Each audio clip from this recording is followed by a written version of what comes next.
ഫ്യൂസായ bulb എളുപ്പത്തിൽ change ചെയ്യുക. ആദ്യമായി സ്വിച്ച് ഓഫ് ചെയ്തതിന് ശേഷം ബൾബ് മേലോട്ട് അമർത്തിയതിന് ശേഷം ഇടത്തോട്ട് തിരിക്കുക. അപ്പോൾ ബൾബ് അഴിഞ്ഞു പോരുന്നതായിരിക്കും. ഹോൾഡറിൻ്റെ 2 സ്ലോട്ടുകളുണ്ടായിരിക്കും. പുതിയ ബൾബ് എടുത്തതിന് ശേഷം ബൾബിൻ്റെ അഗ്രഭാഗത്തുള്ള 2 പിന്നുകൾ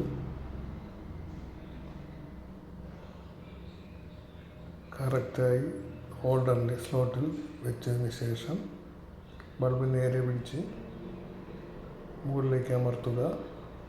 അതിനുശേഷം റൈറ്റിലേക്ക് തിരിക്കുക.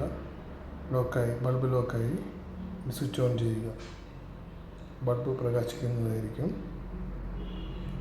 ഇനി ഈ ഹോൾഡറിനകത്ത് സ്ലോട്ടുകൾ എങ്ങനെ ബൾബിൻ്റെ പിന്നിൽ ലോക്കാവുന്നതെന്ന് ഞാൻ വ്യക്തമായി കാണിച്ചു തരാം. ബൾബിൻ്റെ പിന്നുകൾ ആ സ്ലോട്ടിലേക്ക് വെച്ചതിന് ശേഷം ഒന്ന് പ്രസ് ചെയ്ത്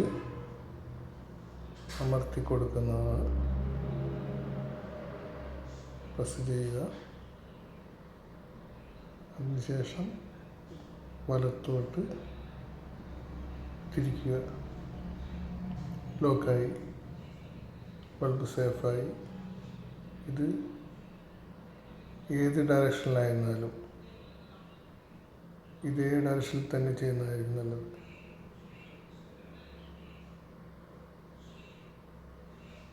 പ്രസ് ചെയ്യുക. വലത്തോട്ട് തിരിക്കുക. ബൾബ് ലോക്കായി. മേലോട്ടുള്ള ഡയറക്ഷനിലായിരുന്നാലും ഇതേ സിസ്റ്റം തന്നെ. പ്രസ് ചെയ്യുക, വലത്തോട്ട് ടേൺ ചെയ്യുക. ഇടത്തോട്ട് തിരിച്ചാൽ ഇടത്തോട്ട് തിരിച്ചാൽ ബൾബ് അഴിഞ്ഞു പോരുന്നതായിരിക്കും.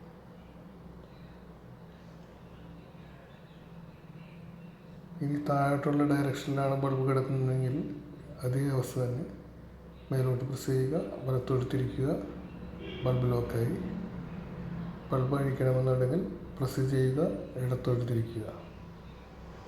മുൻപത്തെ പോലെ പ്രസ് ചെയ്യുമ്പോൾ ബൾബിൻ്റെ ഗ്ലാസ് പൊട്ടി കയ്യിൽ ഡാമേജ് ആവുമെന്ന് പേടിക്കുക വേണ്ട. ഇത് LED പ്ലാസ്റ്റിക് കോട്ടിങ്ങുള്ള